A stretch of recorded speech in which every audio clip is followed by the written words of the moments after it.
47. That is how many jobs she applied for.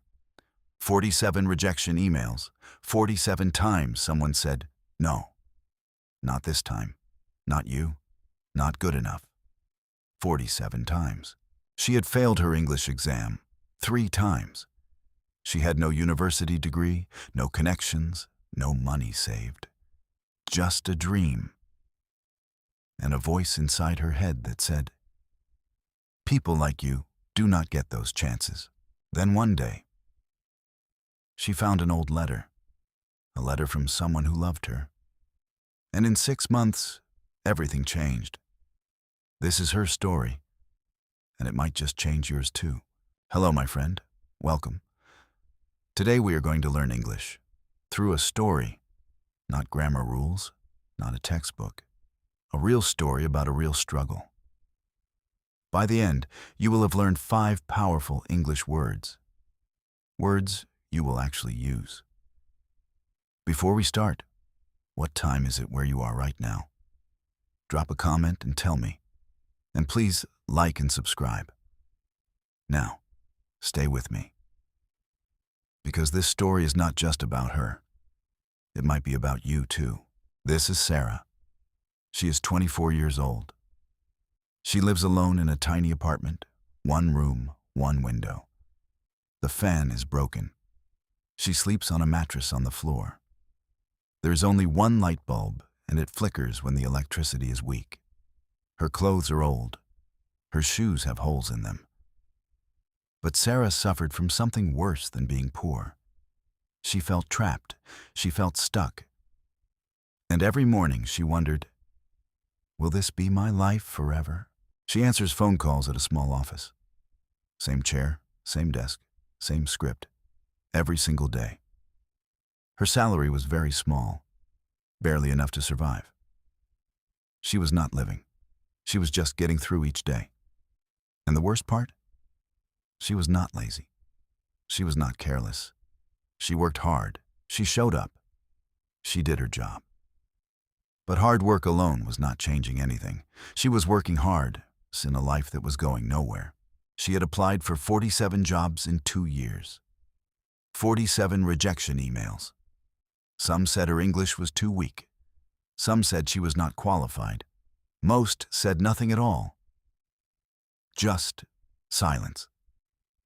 And every time her phone showed a new email, her heart would stop for 1 second. Then she would read the first line. "We regret to inform you." And that was the end. She had tried to fix her English. She signed up for classes. She studied late into the night. She took the exam. Once, failed. Twice, failed. 3 times, failed. After the 3rd time, she put the study books in a box. She pushed the box under her bed. And she stopped trying.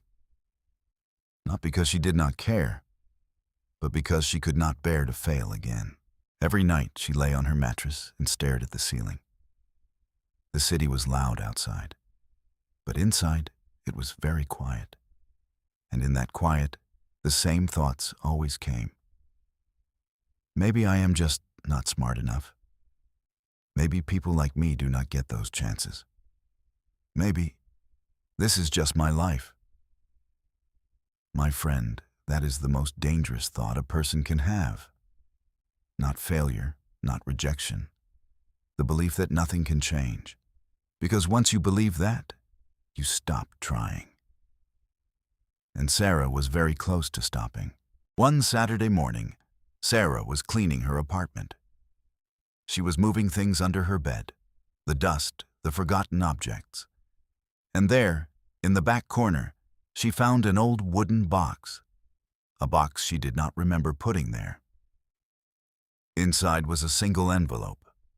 The handwriting on the front, she recognized it immediately. It was her grandmother's. Her grandmother, Grandma, had passed away 2 years ago. She was a small woman, quiet, patient.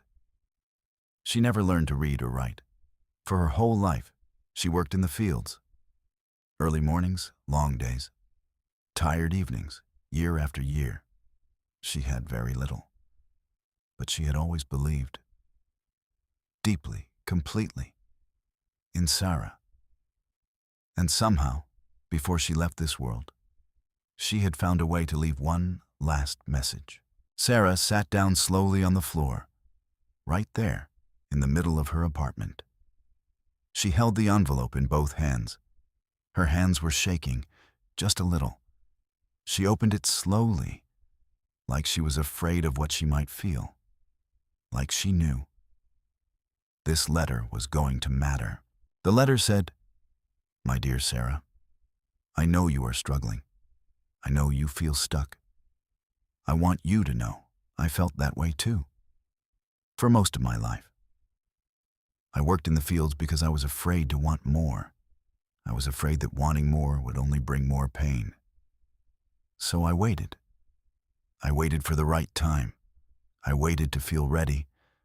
I waited until things got easier. And I waited and I waited until it was too late. My dear Sarah, do not do what I did.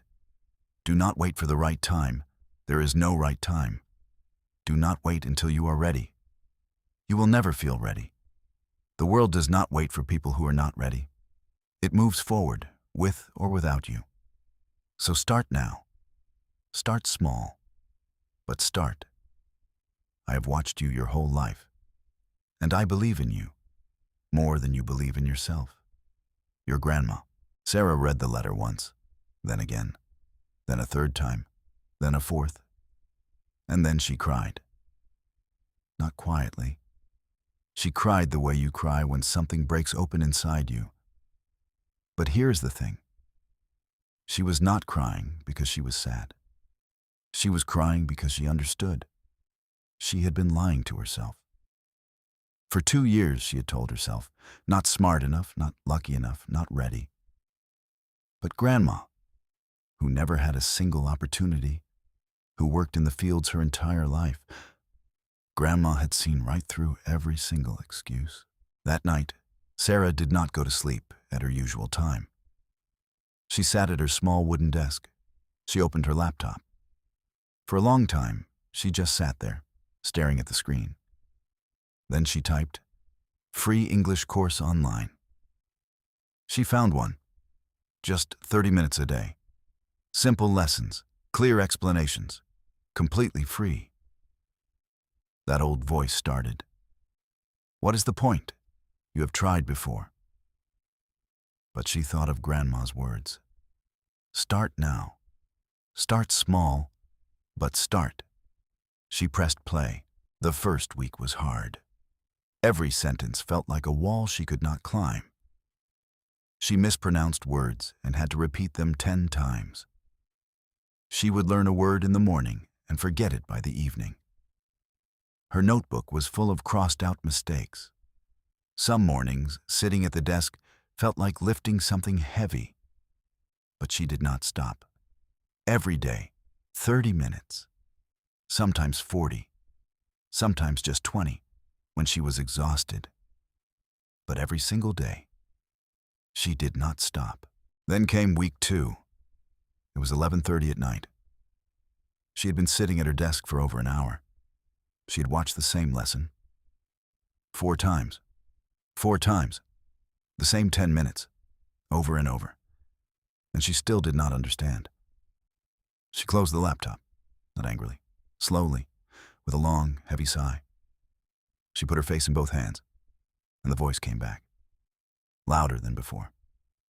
"I cannot do this. Maybe this is not for me. Maybe they were right.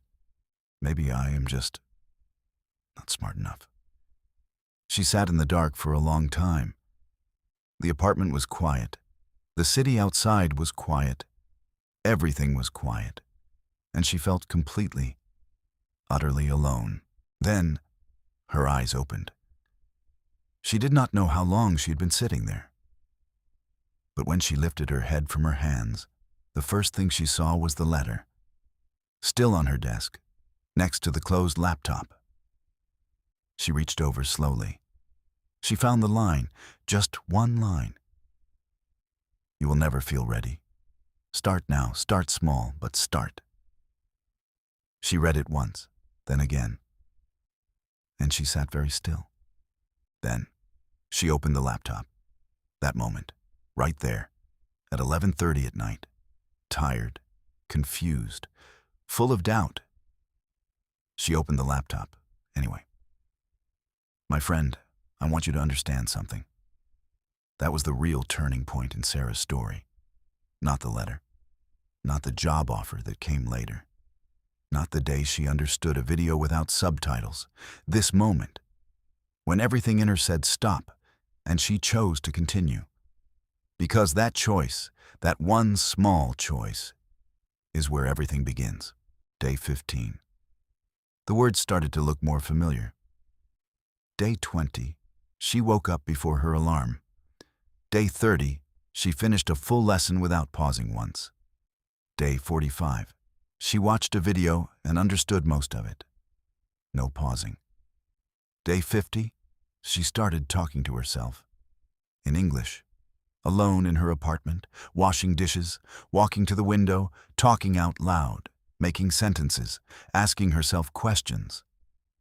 It felt strange at first, then it felt natural. Day 60, she looked in the mirror and said in English, "I am getting better. I can feel it." Then one evening, something shifted. A man in the video was speaking quickly, no subtitles. She did not pause. She listened, and she understood. Not every single word, but the meaning, all of it. She sat very still for a moment. Then she stood up from her chair. She actually stood up. And she said, out loud to her empty apartment, "I understood that. I actually understood that." It was a small moment, but it felt enormous. Because for the first time, she did not feel like someone trying to learn English. She felt like someone who was learning it. 4 months after that first night at her desk, Sarah was browsing online when she saw a job advertisement. A company in Singapore. Customer service manager. English required. She stared at the screen for a long time. Her first thought was, "I am not ready." Her second thought was Grandma's voice. "You will never feel ready." She took a breath. She read the job description one more time, and she clicked. Apply. The interview was scheduled for a Thursday morning. Video call. The night before, Sarah could not sleep. She lay in bed for an hour, then got up. She wrote her answers on small pieces of paper. She covered the wall above her desk with sticky notes, key phrases, important sentences, things she wanted to remember. She practiced out loud, 10 times, 20 times. Her voice shook every single time, but she did not stop, because she had learned something about herself over the past 4 months. Her voice shook, but she kept going anyway. Thursday morning, Sarah sat down in front of her laptop. She straightened her collar. She smoothed her hair. The video call connected. The interviewer appeared on screen, calm, professional, waiting. Sarah opened her mouth to speak, and her voice, it was shaking. She could hear it herself. She stopped. She closed her eyes for 1 second. She thought of Grandma. She took a deep breath, and she started again. She spoke for 12 minutes. She made a few small mistakes. She stumbled on one sentence, but she kept going. She explained clearly. She listened carefully. She answered honestly. At the end, the interviewer leaned forward. He looked at her with something different in his eyes, not just politeness, something warmer. He said, "Your English is honest and clear. I like people who keep going, even when it is hard. We will be in touch." Sarah said thank you. She closed the laptop, and she sat very still, knowing she had not quit. 3 days passed. No email, no phone call. Sarah checked her phone every hour. Waking up, check. Lunch break, check. Before bed, check. She told herself, "It is okay if they say no. I learned so much. I will apply again." But deep inside, she wanted this one. Day 2. Still nothing. Day 3, she nearly stopped checking. Then, Tuesday morning, 6:47 a.m. Her phone lit up. One new email. She picked it up with both hands. She read the first line. Dear Sarah, we are pleased to offer you the position of Customer Service Manager. She read it once, then again, slowly, then one more time. She sat down on the floor, right there, in the middle of her small apartment, the same apartment with the broken fan and the flickering light. And she cried. Not from sadness, not even from happiness, from relief, from the feeling of knowing. It was worth it. All of it was worth it. That evening, Sarah took out the letter one last time. She sat by the window. The city lights were beginning to appear outside. She read the letter slowly, every word. And when she got to that line, start now. Start small, but start. She smiled, the kind of smile that comes from somewhere deep. She folded the letter carefully and held it in both hands. And she whispered, very softly, I started, Grandma. I actually started. Thank you, my friend. Sarah's story did not turn around because she was talented. It changed because of one decision made on one ordinary night. Tired, confused, ready to give up. She opened the laptop, anyway. That is the whole secret. Not a special method, not a perfect plan, not extraordinary willpower, just one more time. When everything inside her said stop, she chose one more time. And that one choice, repeated night after night, built something that could not be taken away. I want to ask you something right now. Is there something in your life that you have been putting off? A skill? A language? A course? An application? Something you keep saying, I will start when I am ready. Sarah never felt ready, but she started anyway.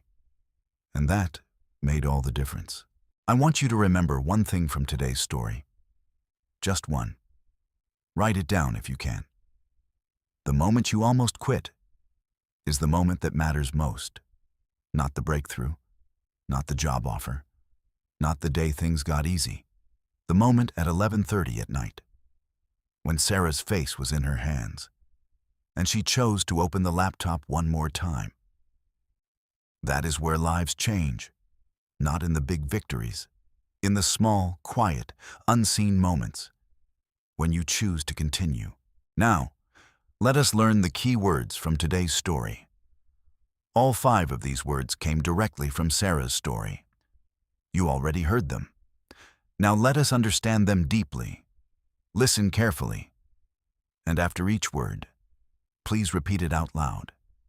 Saying English words out loud is one of the most important things you can do. Do not just listen. Speak. Ready? Let us go. Word 1, stuck. S-T-U-C-K. In the story, Sarah felt stuck. Stuck means you cannot move forward. You are trapped in the same place, the same job, the same situation, like a wheel that is spinning, but going nowhere. Example. I felt stuck in my old job for 3 years. Now you try. Think of one situation where you felt stuck. Can you say it in English? I felt stuck when, word 2, rejection. R-E-J-E-C-T-I-O-N. In the story, Sarah received 47 rejections. A rejection means someone said no to you. You applied, they said no. You tried, it did not work. Example. Rejection is not the end. It is part of the process. Here is something important to remember. Every successful person has a long list of rejections. Rejection does not mean you are not good enough. It means you are trying. Word 3, pass away. In the story, her grandmother had passed away 2 years ago. Pass away means to die, but it is a softer, more gentle way to say it. We use pass away when we want to speak with more care and respect. Example, My grandfather passed away last winter. We miss him very much. When you talk about someone you love who is no longer here, pass away is the natural choice. Word 4. Take a deep breath. In the story, before the interview, Sarah took a deep breath. This means to breathe in slowly and deeply, to calm yourself. When you are nervous, when you are afraid, when your heart is racing, you take a deep breath, and it helps. Example: before your presentation, take a deep breath. Before your exam, take a deep breath.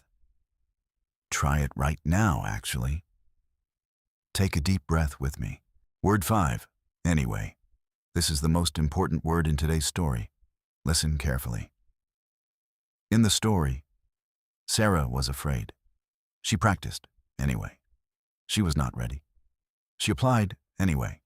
Her voice was shaking. She spoke anyway. What does anyway mean?